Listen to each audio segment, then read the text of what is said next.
everyone who moves to Castle Rock. They each have their own little story. We were really excited from the beginning about this idea of these two people who we see buying the Lacey house.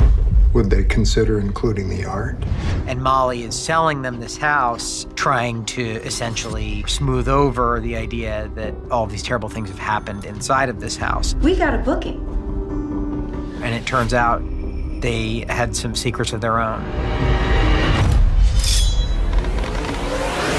This episode kind of presents a slightly unorthodox haunted house story. And in some ways, this sort of more of a classic homage to some of the bloodier and more traditional horror elements that exist in King.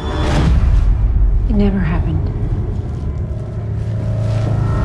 Lacey had been obsessed with this prisoner for likely 27 years. So the paintings really, in a way, represent the conflict that Lacey feels in his heart over whether or not this kid who he has imprisoned is some kind of devil or some kind of angel.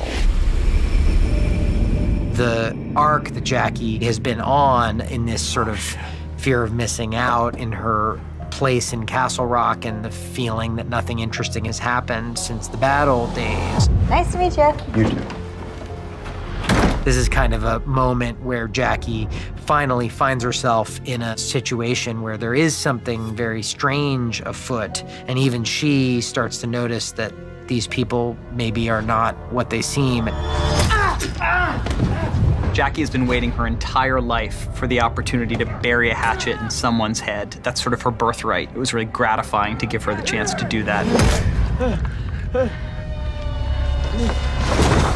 It's not an accident that the storytelling is kicked up a notch into a higher gear of mayhem and chaos as we kind of hurtle into the final act of our storytelling.